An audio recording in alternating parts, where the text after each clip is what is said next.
সম্মানিত ভাইয়েরা, ক্ষমতাকে পাকাপোক্ত করার জন্য আয়না ঘর বানিয়েছিল। সেখানে কি কোনো আয়না ছিল?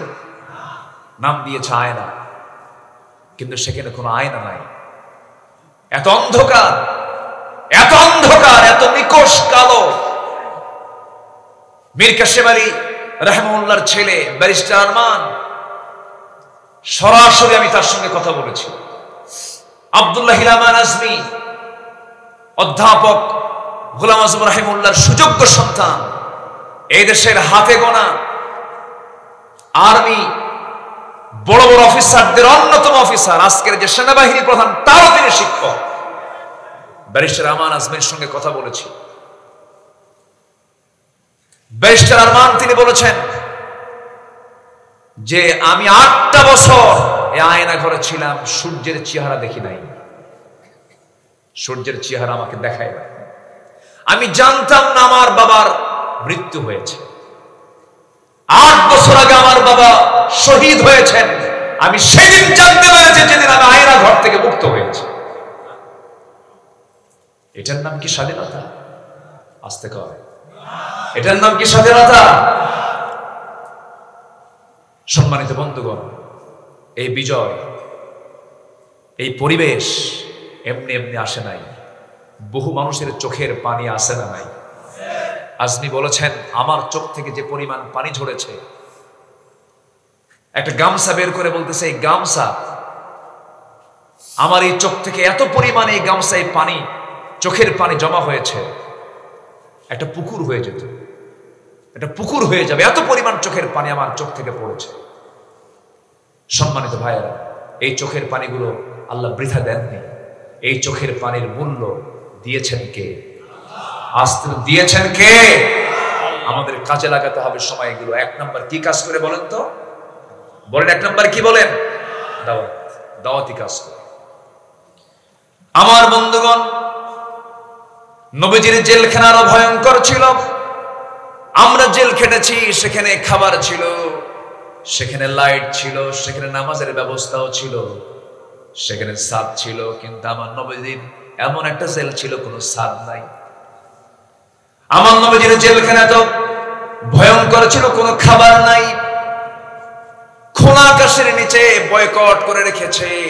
শিব আবু তালিবে দীর্ঘ 3.5 বছর সময় তাদের কেটেছিল। আমার নবীজির সাহাবীরা খাবার না পায়া পায়খানাগুলো এত কোষ্ঠকাঠিন্য হয়ে, এত শক্ত হয়ে গেছে যে পায়খানাগুলো ছাগলের পায়খানার মতো কটকটে হয়ে গেছে। খাবার না পেয়ে বাবলা গাছের কাঁটা যুক্ত ছাল টেনে যখন মুখে নিয়েছেন, কাঁটার সঙ্গে ঠোঁট বেজে গিয়ে ঠোঁট থেকে রক্ত ঝরা শুরু হয়ে গেছে। খাওয়ার হয় নাই। মাঝে মাঝে ওই পাথরের উপরে বছরে 2-1 বার করে বৃষ্টি নাজিল হতো। সেই বৃষ্টির পানিতে পড়া কিছু দুর্বা ঘাস জন্মাতো। সেই ঘাসগুলো চাবায়া চাবায়া সাহাবায়ে কেরাম ক্ষুধা নিবারণ করেছেন। এত কষ্ট স্বীকার করেছেন তারা। 3.5 বছর জেল খেটেছেন। আমার নবীজির কলিজার টুকরা মেয়ে ফাতিমা বিনতে মুহাম্মদ সাল্লাল্লাহু আলাইহি ওয়াসাল্লাম, ফাতিমা রাদিয়াল্লাহু তাআলা আনহা খুব অল্প বয়সে দুনিয়া থেকে বিদায় নিয়েছেন। কেন এত অল্প বয়সে তিনি ইন্তেকাল করলেন? কেন? আমার নবীর ইন্তেকালের মাত্র 6 মাসের মাথায় তিনিও দুনিয়া থেকে বিদায় নিয়েছেন। মূল কারণ ওই যে 3.5 বছর খাবার পান নাই। খাবার না পায়া তাদের পেটের নারী ভুঁড়িগুলো সব শুকিয়ে গেছে। কঠিন রোগে তারা আক্রান্ত হয়ে পড়েছেন। এই যে ত্যাগ, এই যে কোরবানি, এই যে বিশাল বড় ত্যাগ তারা স্বীকার করেছেন। বিজয় দিয়েছেন কে? আসতে বলবেন না, বিজয় দিয়েছেন কে? মসজিদগুলোকে আবাদ করতে হবে। হক কথা বলার জন্য চুল পরিমাণ পিছপা হওয়া যাবে না, নচেত মুনাফিকের কাতারে যেতে হবে। সম্মানিত ভাইরা, মসজিদ কমিটিও তারা দখল করেছিল। ওরা যায় নাই কোথায়? ওরা দালালি করে নাই কোথায়? ওরা ফকিরের কাছ থেকেও সাদাবাজি করত। কি করে নাই তারা? এমন সংসার রেখে গেছে, 18 লক্ষ কোটি টাকা দেশের ঋণ। সেই ঋণের জর্জরিত সেই সংসার থেকে ওরাই নিজেরা আবার 11 লক্ষ কোটি টাকা দেশ থেকে পাচার করেছে। দেশপ্রেম ওদের মুখে মানায় না। ওরাই হচ্ছে দেশের সবচাইতে বড় শত্রু, বড় শত্রু, বড় শত্রু। সম্মানিত ভাইরা, সম্মানিত বন্ধুগণ, উঠতে একটু দেরি হয়ে গেছে, আমি বুঝতেছি আপনাদের কষ্ট হচ্ছে। অসুবিধা নাই তো? আমাকে সময় দিচ্ছেন তো? খুব বেশি সময় আমি নেব না, অল্প সময়ের মধ্যে আমি শেষ করার চেষ্টা করছি। জোরে বলি ইনশাআল্লাহ। সম্মানিত ভাইরা, সম্মানিত বন্ধুগণ, এই দেশের কোনো কিছুর অভাব নেই। এই দেশে এমন কিছু নাই যা বাদ পড়েছে। প্রাকৃতিক খনিজ সম্পদে, প্রাকৃতিক সম্পদে ভরপুর হচ্ছে আমার দেশ। বলি আলহামদুলিল্লাহ। আমি গত বছর কাতার গিয়েছিলাম। সেখানে একটা গাছ, একটা সবুজ গাছ, সবুজ দেখার জন্য একটা গাছের পেছনে লক্ষ লক্ষ কোটি কোটি টাকা তারা খরচ করে। একটা গাছ তারা তাজা রাখতে পারে না, গাছ নাই। মিডল ইস্টের যে দেশগুলোকে আমরা দেখি ধনকূপ বলি, আমরা ধনী রাষ্ট্র বলি, আল্লাহ তাদেরকে একটু ঢেলে দিয়েছেন, তেল দিয়েছেন। তেল ছাড়া প্রাকৃতিক সম্পদ আমার দেশে যা আছে পৃথিবীর অনেক দেশেই তা নাই। বলি আলহামদুলিল্লাহ। যেন নববধূর মতো সাজানো এক সুন্দর একটি প্রাকৃতিক নৈসর্গিক সৌন্দর্যের এক বিশাল সৌন্দর্যের এক অপরূপ লীলাভূমি হচ্ছে আমার দেশ, সোনার বাংলাদেশ। বলি আলহামদুলিল্লাহ। বান্দরবান গেলে মনে হয় শুধু পাহাড় আর পাহাড়। আবার দেশের উত্তরাঞ্চলে যখন চলে যাবেন তখন মনে হয় দেশে কোনো পাহাড়ই নাই।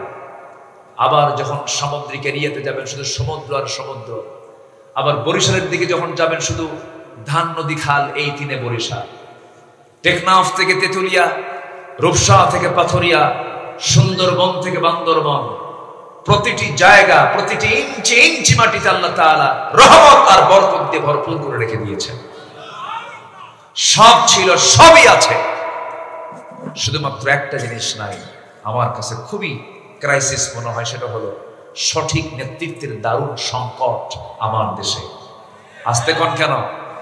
জোরে বলুন ঠিক কিনা? দেশের স্বাধীনতার 53-54 বছর চলে, অনেকেই ক্ষমতায় গিয়েছেন, ক্ষমতার স্বাদ তারা নিয়েছেন। যত বৈদেশিক সাহায্য এসেছে পর্যন্ত তার 75% টাকা সব নেতাদের পকেটে চলে গেছে। জনগণ মাহরুম হয়েছে, জনগণ পায়নি।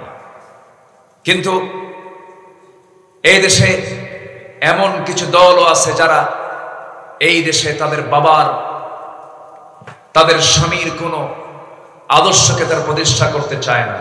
তারা চায় আমার নবীজির আদর্শ প্রতিষ্ঠা করতে, তারা চায় আল্লাহর আইন প্রতিষ্ঠা করতে। এমন একটা মহল, এমন একটা টিম, এমন একটা গোষ্ঠী আমার দেশে আছে না নাই? আসতে বলবেন না আছে না নাই? আমি লক্ষ্য করছি 2-1 করে লোক উঠতেছে না। আমি কি শেষ করে দেব? ওঠেন কেন? মাহফিল এটা ট্র্যাডিশনালি অন্য জনসভার মতো জনসভা নয়, এটি একটি ইবাদতের জায়গা। বলি আলহামদুলিল্লাহ। এটি কিসের জায়গা বলেন তো? ইবাদতের জায়গা। আপনি যদি বিনা কারণে উঠে যান আর ফেরেশতা যদি এটাকে মার্কিং করে এবং শৃঙ্খলা ভঙ্গের আওতায় যদি নিয়ে আসে, আর যদি মামলা হয়, জামিন হবে না কিন্তু। আসতে ঠিক কোন কেন? আরো জোরে বলেন। মামলা খাবেন?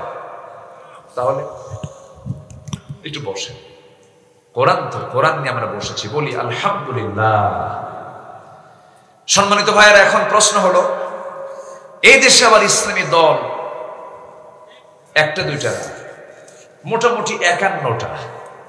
কয়টা বলেন তো? 51টা। অনেক দল, এক ব্যক্তি এক দল, এরকম আছে, আছে না নাই? সাইনবোর্ড আছে, ব্যানার আছে, কিন্তু লোক নাই। এরকম দলও আছে না নাই? এর মধ্যে কোন দলটা উত্তম, কোন ইসলামী দলটা উত্তম, এমন প্রশ্ন সবার ভিতরে কিন্তু উকি মারে, মাঝে মাঝে উকি মারতেই পারে। আমি এটার জবাব একটু দিয়ে দিচ্ছি। কোন এক মনীষী বলেছেন, বাতিল শক্তির বন্দুকের নল যে ইসলামী দলের দিকে তাক করানো থাকে সেটাই হচ্ছে প্রকৃত হক ইসলামী দল। কথা ক্লিয়ার? আস্তে কর, কথা ক্লিয়ার? বুঝতে কি আর বাকি আছে? কোন অসুবিধা আছে? বিগত 16 বছর অনেক টুপিওয়ালা, দাড়িওয়ালা, বুখারীর উস্তাদ, অনেক বড় বড় মাদ্রাসার মুহতামিম, অনেক বড় বড় ইসলামী দলের নেতা বিগত 16 বছর তারা সরকারের সর্বোচ্চ সুযোগ সুবিধা গ্রহণ করেছেন এবং গণজাগরণ মঞ্চে গিয়ে এমন একটা আলেম বলেছেন যে আমি আমার জীবনের শ্রেষ্ঠ কাজ করতে পেরেছি আজকের গণজাগরণ মঞ্চ আসতে পেরে। সম্মানিত বন্ধুগণ, ওয়াল কাযিমিনাল গায়জ ওয়াল আফিনা আনিন নাস, আমরা ক্রোধকে সংবরণ করা বুঝি। তওবা করুন, নচেত জাতি আপনাদেরকে ক্ষমা করবে না। ঠিক কি না? সম্মানিত ভাইয়েরা, তাহলে আমরা আল্লাহর যদি গোলাম হতে চাই, আমরা যদি রাসূলুল্লাহর যদি প্রকৃত উম্মত হতে চাই, তাহলে এই জমিনে আমরা আইন মেনে চলবো কার? আসতে বলবেন, আইন মেনে চলবো কার? এই জমিনে শাসন দরকার কার? আমাদের দেশে আইন চলতেছে কার? আল্লাহ। আল্লাহর আইন চলে। মানে 5ই আগস্ট পাইছেন বলে বিজয় হয়ে গেছে? কিছুই হয়, কিছুই হয়। সামনে কাজের জন্য হয়তো অনুকূল পরিবেশ পেয়েছি, কিন্তু কাজ এখনো অনেক বাকি আছে না নাই? আসতে বলবেন না, আছে না নাই? এর জন্য ব্যক্তি গঠন করতে হবে, চরিত্রকে মানের পর্যায়ে নিয়ে যেতে হবে। আল্লাহ নিজেই ওয়াদা করছেন। একটু কান লাগিয়ে শুনুন, মহান রব্বুল আলামিন বলেন, ওয়া'আদাল্লাহুল্লাযীনা আমানু মিনকুম ওয়া'আমিলুস সালিহাতি লায়াস্তাখলিফান্নাহুম ফিল আরদ। আল্লাহ ওয়াদা করছেন, তোমরা যদি ঈমান ভালো করে আনতে পারো, আমলে সালেহ যদি করতে পারো, লায়াস্তাখলিফান্নাহুম ফিল আরদ। লামে তাকিদ, নুনে তাকিদ প্রয়োগ করে বলা হলো, অবশ্য আমি তার হাতে খেলাফতি আমি আল্লাহ নিজে দিয়ে দেব।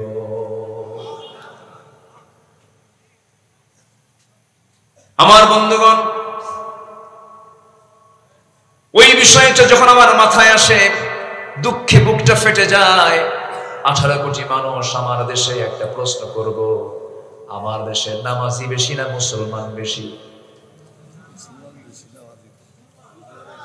প্রশ্ন কিন্তু খুব ক্রিটিক্যাল। এই যে আঙ্কেল মুরব্বী বললে তো বিপদ, এখন তো যে কোনো কথা এবার ভাইরাল হয়ে যায়। জি, একটু বসেন, একটু বসো। আমার দেশে নামাজি বেশি না মুসলমান বেশি? হ্যাঁ বলেন তো, কি হওয়া দরকার? কি হওয়া দরকার? দুটোই হওয়া দরকার, নামাজি মুসলমান হওয়া দরকার। কিন্তু এখন প্রশ্ন করছি হলো, আমার দেশে নামাজি নাই কিন্তু কি আছে? মুসলমান আছে, বিড়ি খায় আর সার আড্ডা দেয়।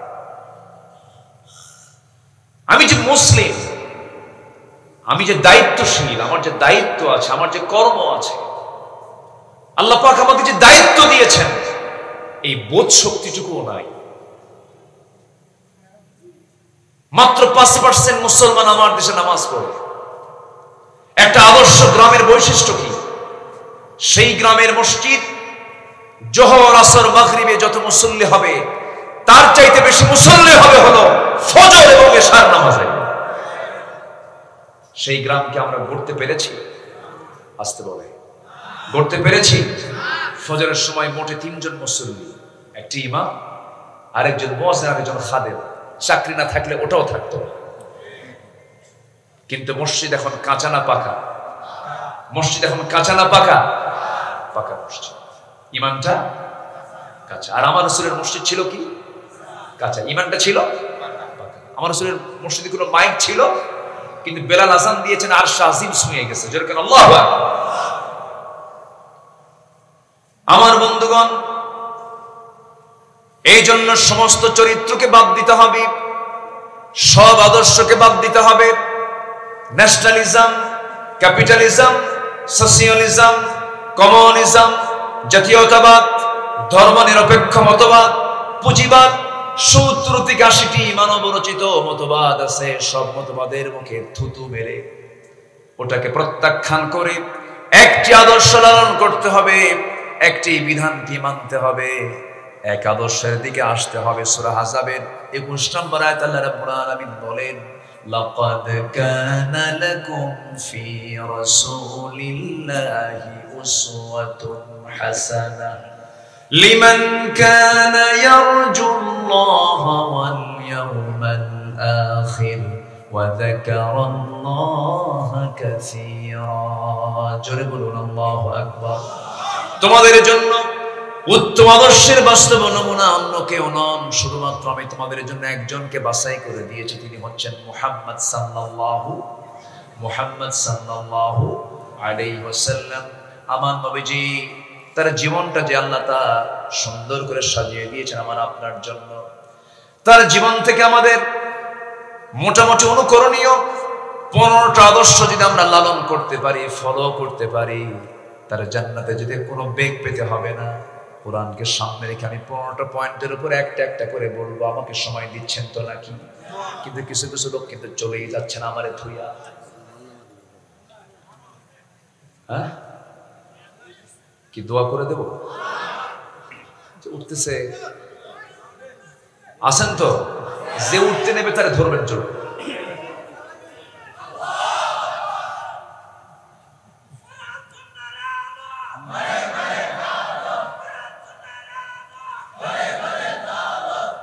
আল্লাহ কবুল করুন, আরো জোরে আমিন। শুধু ঘরে না, ঘরে বাইরে। কোরআন সুন্নাহর আলো ঘরে বাইরে যাবে, সব জায়গায় জ্বালাতে হবে। প্রত্যেকটা জায়গায় কোরআনের আলোর দরকার আছে না নাই? সন্ত্রাসী চাঁদাবাজি কিন্তু এখনো চলছে, এখনো কিন্তু একটা মহল তার বিভিন্ন অসামাজিক কাজে লিপ্ত হয়ে আছে। আমাদের পাহারা দিতে হবে, আমাদেরকে সজাগ থাকতে হবে, কোনো চাঁদাবাজি যেন কেউ না করতে পারে। আছে না নাই? আচ্ছা, একটু বুঝে নেন। সম্মানিত ভাইয়েরা, আমি কেবল একটা পয়েন্টের দিকে যাচ্ছি। আমার রাসূলের জীবন থেকে আমাদের জন্য 15টা অনুকরণীয় আদর্শ আছে। কোরআনকে সামনে রেখে আমি কথা বলতে চাচ্ছি। একটাও কি বলেছি আমি? নুরু, ওয়াজ কি শুরু না শেষ? বলেন, শেষ না শুরু? একটু মনোযোগ দিতে হবে, বসতে হবে। আপনার ওঠার কারণে যদি মাহফিল যদি ক্ষতিগ্রস্ত হয়, এটা বড় ঝুঁকির বিষয়। কিন্তু কেউ উঠবেন না, প্রত্যেকেই দায়িত্বের জায়গায় সচেতন হয়ে আমরা শেষ মোনাজাত পর্যন্ত থাকবো। জোরে বলি ইনশাআল্লাহ। টাইম সিলেকশনে একটু মানে এলোমেলো হয়ে গেছে, একটু আগে আসতে পারলে ভালো হতো। কিন্তু বলেছি মাদ্রাসার মাহফিল, একটু ধৈর্য ধরি, আমি একটু ধৈর্য ধরি আমরা। জোরে বলি ইনশাআল্লাহ। আমার রাসূলের অনুকরণে 1 নম্বর আদর্শ হলো, ইয়া আইয়ুহান নাবিয়্যু ইন্না আরসালনাকা শাহিদান ওয়া মুবাশশিরান ওয়া নাযীরান ওয়া দাঈয়ান ইলাল্লাহ। রাসূল দাওয়াত দিয়েছেন কার পথে? আসতে বলবেন না, কার পথে? আরো জোরে, কার পথে? আমরাও দাওয়াত দেব কার পথে? এদেশে দাওয়াত কিন্তু সবাই দেয়, সব দলই দেয়, দেয় না? এদেশে বিএনপি আছে, এদেশে বিএনপির সাথে আরো দল আছে, আরেকটা দলের নাম নেবই না মুখে, তারা তো নাই। নাম নেব আর কেন? তারা কি আছে? ওরা বলে আমরা রাজাকার। এদেশের কোন রাজাকার পাকিস্তান যায় নাই, ভারতীয় রাজাকাররা সব ভারতে গিয়ে জমা হয়েছে। সম্মানিত ভাইয়েরা, কত কি বলেছে তারা, কিছু হয়নি এটা ট্যাগ লাগায় দিত। স্বামী স্ত্রীর মধ্যে দ্বন্দ্ব, কি এখানেও জামাতের নাশকতা আছে? কি করে নিয়ে ওরা বলে ষড়যন্ত্র আছে জামাত ইসলামের। প্রত্যেকটা জায়গায় শুধু জামাত শিবির, জামাত শিবির, জামাত শিবির। বাস নাম নিতে নিতে আল্লাহ তাআলা এমন একটা পর্যায়ে, এমন একটি লেভেলে এই দলকে নিয়ে এসেছে, এদেশের মানুষ এখন সত্যকে বোঝা শুরু করেছে। ঠিক কি না বলেন? সম্মানিত ভাইয়েরা, সম্মানিত বন্ধুগণ, আলেমরা নাকি পালায়। কোথায়? আলেমরা তো পালায় নাই। আলেমরা ছিল, আছে, থাকবে তারা যদি কোরআনের আদর্শ নিয়ে তারা যদি চলে। ঠিক কিনা বলে? আলেমরা পালায়, আস্তে আলেমরা পালায়। 2009 সাল আমার জীবনের প্রথম হজের সফর। সেই বছরে আল্লামা সাইদ রাহিমাহুল্লাহর জীবনের শেষ হজের সফর। উনি রয়্যাল গেস্ট হয়ে হজে গেলেন। ওনার বড় ছেলে, মেজর ছেলে শামীম বিন সাইদি হাফিজাহুল্লাহ, একসঙ্গে আমরা মিনায় ছিলাম। সেই সময় আল্লামা সাইদিকে বলা হলো, মুহতারাম, দেশে ট্রাইব্যুনাল গঠন হচ্ছে, মামলা প্রস্তুত হচ্ছে, মনে হয় আপনার এই দেশে থেকে যাওয়াই ভালো হবে, আপনার না যাওয়াটাই মনে হয় উত্তম মনে হচ্ছে। উনি একখান মুস্কি হাসি মেরে বললেন, আমার দেশ, আমার জনগণ, আমার দলের কর্মী মানবতর জীবন যাপন করবে, জেল খাটবে, আর আমি বিদেশে আরামে বসে থাকবো? এই কথা বলি মুস্কি একখান হাসি মেরে, না, সাইদির চরিত্র এমন হওয়া উচিত নয়, আমি দেশের মাটিতেই চলে যাব। উনি এসেছেন, জেলে ঢুকেছেন, তার শেষ বক্তব্য ছিল কান্না না হাসি। তিনি কথা বলেননি, কিন্তু তার শেষ ভাষা ছিল কি? বলেন, শেষ ভাষা ছিল কি? তিনি কি অসন্তুষ্ট ছিলেন জেলখানায় থেকে? চোর অসন্তুষ্ট হয়, ডাকাত অসন্তুষ্ট হয়, সন্ত্রাস অসন্তুষ্ট হয়, আল্লাহর যারা পছন্দের গোলাম, জেলখানা তাদের প্রিয় জায়গা। আল্লাহু আকবার। সম্মানিত ভাইয়েরা, সর্বশেষ 14 অগাস্টে, 13 অগাস্ট কাশিমপুর জেলখানা থেকে তাকে ধরে এনে বলবো, চিকিৎসার নাম করে তাকে হসপিটালে রেখে, না তার নিজ পরিবার পরিজনের সঙ্গে সাক্ষাতের কোন সুযোগ না দিয়ে, সম্পূর্ণ ষড়যন্ত্র করে একটা সুস্থ মানুষকে, নীরব মানুষকে পয়জনিং করে হত্যা করা হয়েছে। ঠিক কিনা? হত্যা করা হয়েছে। তাফসীর মাহফিলের এই প্ল্যাটফর্ম থেকে আমি সুস্পষ্ট ভাষায় জানিয়ে দিতে চাই, যেই মেডিকেল টিম তার চিকিৎসার দায়িত্ব গ্রহণ করেছিল, অবিলম্বে তাদেরকে গ্রেফতার করে চূড়ান্ত শাস্তি দেওয়া হোক। এদের পক্ষে রাজি আছেন কারা কারা? হাত উঁচু করে দেখান মুসলমান।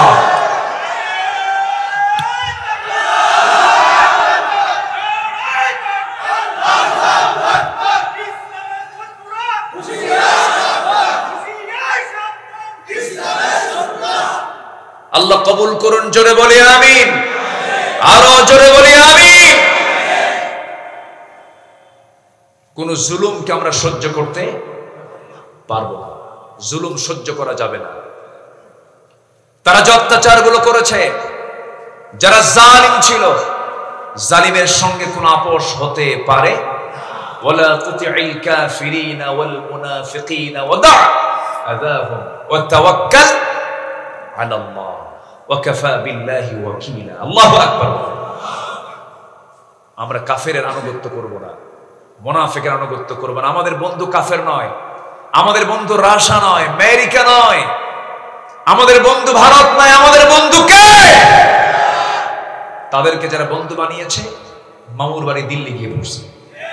ঠিক কিনা বল? আল্লামা সাইদি যে আল্লাহওয়ালা ছিলেন, আমার কাছে মনে হয় এটা 100%। আপনার কাছে কি মনে হয় তা আমি জানি না। উনি আজ থেকে 20-25 বছর আগে বলেছিলেন, দেশে এমন একটি সময় আসবে যে সময় পালানোর জন্য একটি ইঁদুরের গর্ত তারা খুঁজে পাবে না। পাইছে? কলার পাতায়। কোথায় শুয়েছিল? কলার পাতায়। সম্মানিত ভাইয়েরা, এর মানে আবার বুঝবেন না যে উনি গায়েব জানতেন না। ফালহামাহা ফুজুরাহা ওয়া তাকওয়াহা। সম্মানিত ভাইয়েরা, আল্লাহ তাআলা যারা পছন্দের গোলাম তাদের মুখ থেকে কিছু কথা বের করে দেন যেটা গায়েব জানার জন্য নয়। তারা গায়েব জানেন না, কিন্তু তাদের মুখ থেকে যে কথাটাই বের হয় সেটাই বাস্তব হয়ে যায়। আল্লাহু আকবার বলেন। সম্মানিত ভাইয়েরা, তাহলে এক নম্বর হব আমরা দাঈ। আমরা দাওয়াত দেব কার পথে? আসতে বলবেন না, কার পথে? এখন দাওয়াত দেওয়ার জন্য প্রতিকূল পরিবেশ না অনুকূল পরিবেশ? মাহফিল করতে কি পারমিশন নিছেন?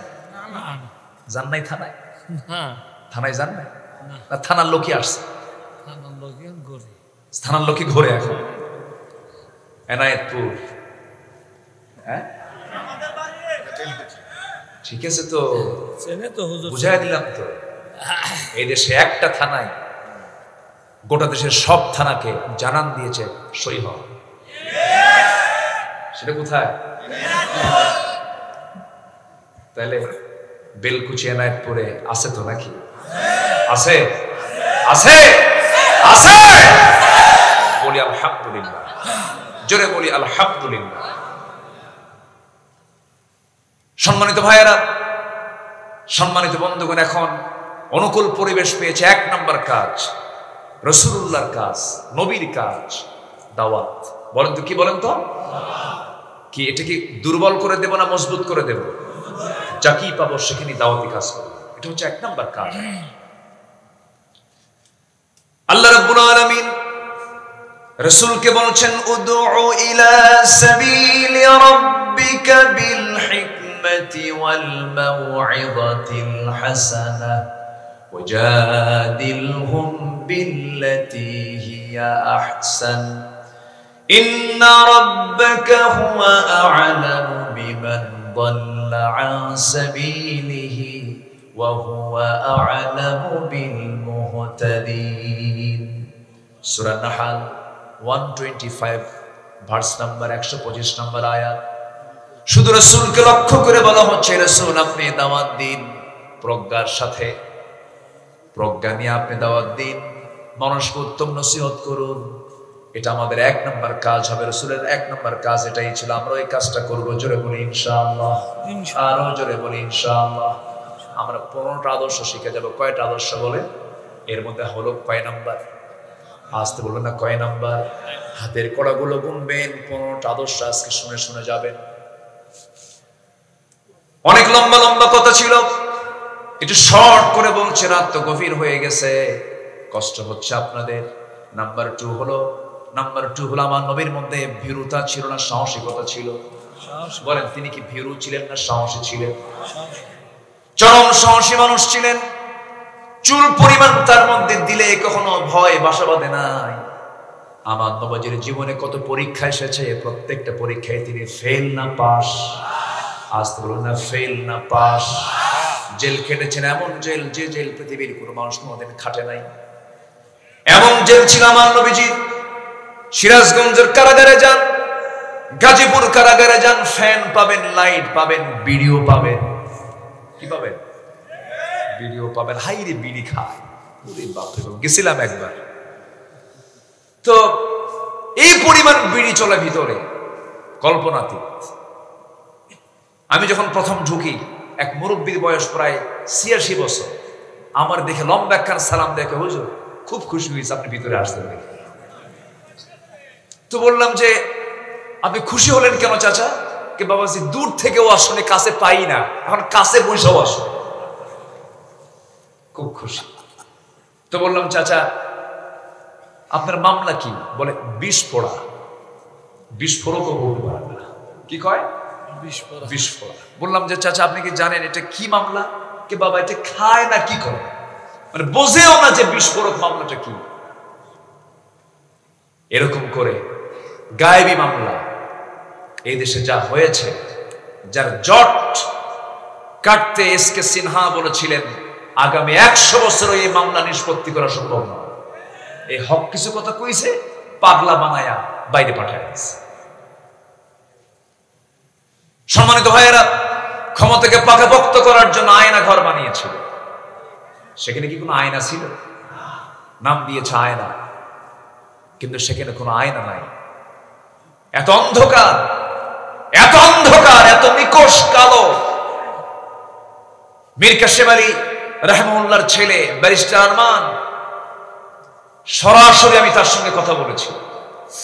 আব্দুল্লাহ হিলামান আজমি, অধ্যাপক গোলাম আজম রাহিমুল্লাহর সুযোগ্য সন্তান, এই দেশের হাতে গোনা আর্মি বড় বড় অফিসারদের অন্যতম অফিসার, আজকের যে সেনাবাহিনী প্রধান তারও তিনি শিক্ষক। ব্যারিস্টার আরমান আজমির সঙ্গে কথা বলেছি। ব্যারিস্টার আরমান তিনি বলেছেন যে আমি 8টা বছর এই আয়না ঘরে ছিলাম, সূর্যের চেহারা দেখি নাই। সূর্যের চেহারা আমাকে দেখায় না। আমি জানতাম না আমার বাবার মৃত্যু হয়েছে। 8 বছর আগে আমার বাবা শহীদ হয়েছেন। আমি সেদিন জানতে পেরেছি যেদিন আমি আয়না ঘর থেকে মুক্ত হয়েছি। এটার নাম কি স্বাধীনতা? আস্তে কয়, এটার নাম কি স্বাধীনতা? সম্মানিত বন্ধুগণ, এই বিজয়, এই পরিবেশ এমনি এমনি আসে নাই। বহু মানুষের চোখের পানি আসে না নাই। আজমি বলেছেন আমার চোখ থেকে যে পরিমাণ পানি ঝরেছে, একটা গামছা বের করে বলতেছে এই গামছা, আমার এই চোখ থেকে এত পরিমাণে এই গামছায় পানি, চোখের পানি জমা হয়েছে, একটা পুকুর হয়ে যেত, একটা পুকুর হয়ে যাবে, এত পরিমাণ চোখের পানি আমার চোখ থেকে পড়েছে।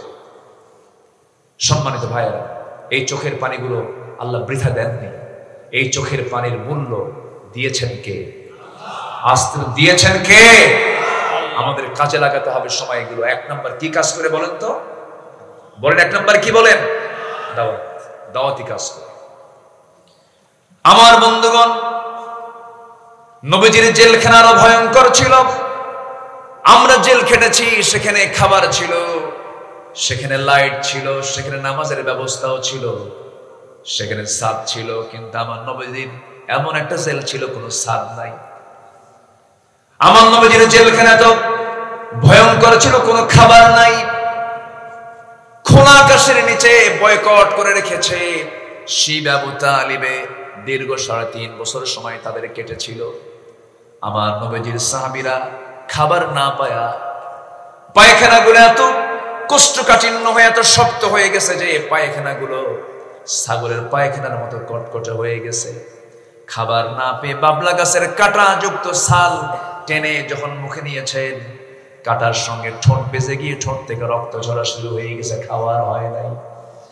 মাঝে মাঝে ওই পাথরের উপরে বছরে 2-1 বার করে বৃষ্টি নাজিল হতো। সেই বৃষ্টির পানিতে পড়া কিছু দুর্বা ঘাস জন্মাতো, সেই ঘাসগুলো চাবায়া চাবায়া সাহাবায়ে কেরাম ক্ষুধা নিবারণ করেছেন। এত কষ্ট স্বীকার করেছেন তারা। 3.5 বছর জেল খেটেছেন। আমার নবীজির কলিজার টুকরা মেয়ে ফাতিমা বিনতে মুহাম্মদ সাল্লাল্লাহু আলাইহি ওয়াসাল্লাম, ফাতিমা রাদিয়াল্লাহু তাআলা আনহা খুব অল্প বয়সে দুনিয়া থেকে বিদায় নিয়েছেন। কেন এত অল্প বয়সে তিনি ইন্তেকাল করলেন? কেন? আমার নবীর ইন্তেকালের মাত্র 6 মাসের মাথায় তিনিও দুনিয়া থেকে বিদায় নিয়েছেন। মূল কারণ ওই যে 3.5 বছর খাবার পান নাই, খাবার না পায়া তাদের পেটের নারী ভুঁড়িগুলো সব শুকিয়ে গেছে। কঠিন রোগে তারা আক্রান্ত হয়ে পড়েছেন। এই যে ত্যাগ, এই যে কোরবানি, এই যে বিশাল বড় ত্যাগ তারা স্বীকার করেছেন। বিজয় দিয়েছেন কে? আসতে বলবেন না, বিজয় দিয়েছেন কে? আমার বন্ধুগণ, দাওয়াতি কাজ